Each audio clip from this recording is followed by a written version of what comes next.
Welcome back to my Halloween month reviews. We are now covering a film from 2016 that not a lot of people knew about, unless if you're a fan of the director's work. And that film I'm talking about is a thriller called Hush, directed by Mike Flannigan and stars Katie Siegel, and it's also written by both her and Flannigan, where Katie Siegel plays a deaf writer who stays away from a lot of people because she doesn't like being overwhelmed, so she prefers being isolated in a house in the forest, where it helps her feel more calm and she doesn't have to worry about something else going on when she's walking around. But then a killer with a crossbow comes and tries to break into her house, and she has to figure out how to escape while also trying to make sure that he doesn't hear her escape. So it's basically a modern take of the Audrey Hepburn film Wait Until Dark, but the difference with Wait Until Dark is that Audrey Hepburn's character is blind. In Hush, Katie Siegel's character can't hear. Now this video is not going to contain spoilers, so you don't have to worry about any spoilers in this video because I know a lot of you have not seen this film or even heard of it. This film was released on Netflix back in April of 2016, which not a lot of people watched it around that time, unfortunately, only a few, where those people have loved Hush and said it's a very overlooked gem, and I'm one of those people that agrees. But unfortunately, around 2023, I believe, they, for whatever reason, removed it from Netflix,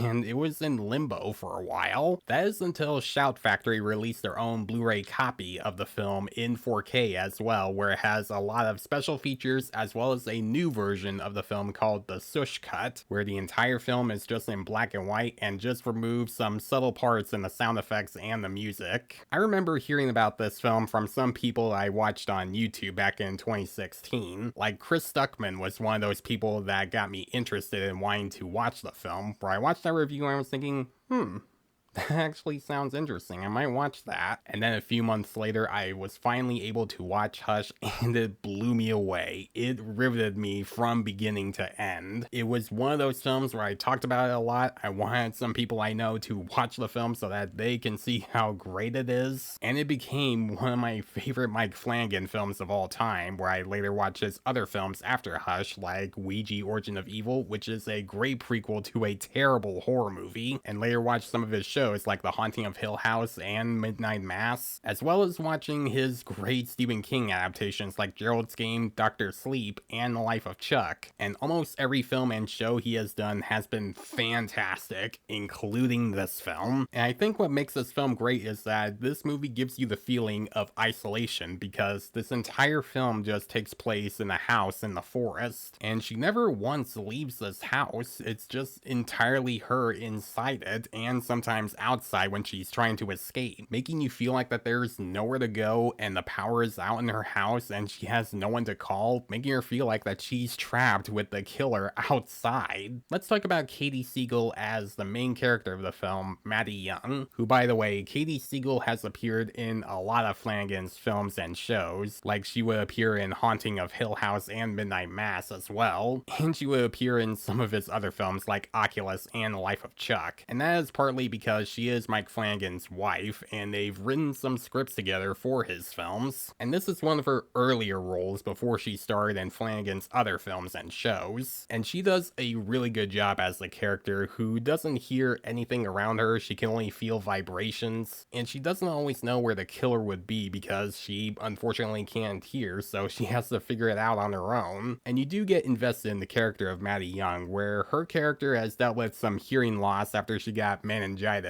when she was 13, and you learn about her in the first 10 minutes before the killer comes around. You learn about how she lost her hearing and how she became a writer, and funny enough, her book is called Midnight Mass, so that's kind of a fun Easter egg there. And Maddie Young is a very smart character. She doesn't make any dumb decisions, she doesn't run out instantly when she knows that the killer is like close to her. She thinks her plans through. When she tries to find a certain spot where the killer won't be able to get her, she thinks it over and then tries to set up something to distract him, where Katie Siegel makes the character interesting and sympathetic and resourceful, and she doesn't talk throughout the majority of this film, unless she would have like voices in her head a couple of times. But you would be kind of surprised that most of this film isn't a lot of dialogue. There's like 40% of characters that would talk. Like sometimes you would get some friends that she knows that would say some lines, and you have the killer saying a couple of lines as well, but that's just like 40% second of dialogue in this film, because most of this film isn't dialogue. Let's talk about the killer. Now, when he's first introduced, you really don't learn anything about this guy. You just learn that he's a killer and he has a crossbow,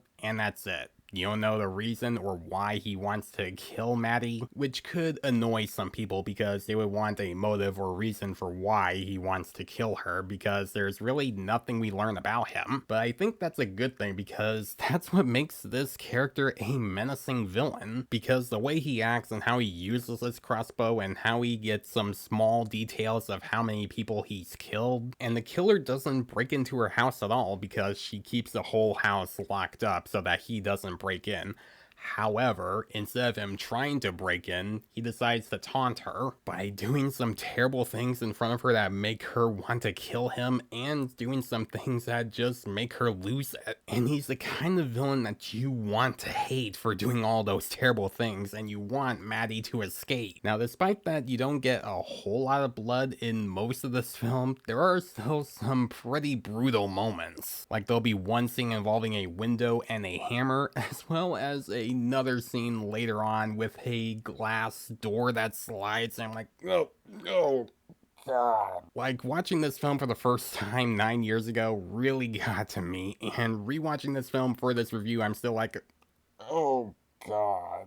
Now, here's an interesting fact about this film. One of the coordinators for this film decided to let the whole crew film the whole movie in his mom's house, with his mom's permission, of course. So they filmed the entirety of this film in the mom's house, and I say that because they mention that in the special features of the Blu-ray. Thought that would be an interesting fact that I would mention, as well as also explaining why they wanted it to be in black and white for the Sush cut. And that's really because Mike Flannigan wanted it to be in black and white in the first place, but the company behind the film didn't want that because they just wanted a more mainstream looking film when it's in color. But Shout Factory gave Mike Flannigan the chance and decided to make the whole film black and white. Hush is a great movie that started out as a overlooked movie that was available only on one streaming service 9 years ago that not a lot of people watched, but over the years it gained a little more popularity and got more popularity when Shout Factory made the 4K Blu-ray, while having a different cut that's all in black and white with different sound effects and having a ton of special features. If you have not seen Hush, I strongly recommend watching it. It is on Tubi for free, so if you have Tubi, you can watch it there. Or if you prefer to watch it on Blu-ray, then I do prefer buying the 4K Blu-ray of the film because it would contain the Sush cut and those special features. I even recommend watching the Sush cut because it feels like a completely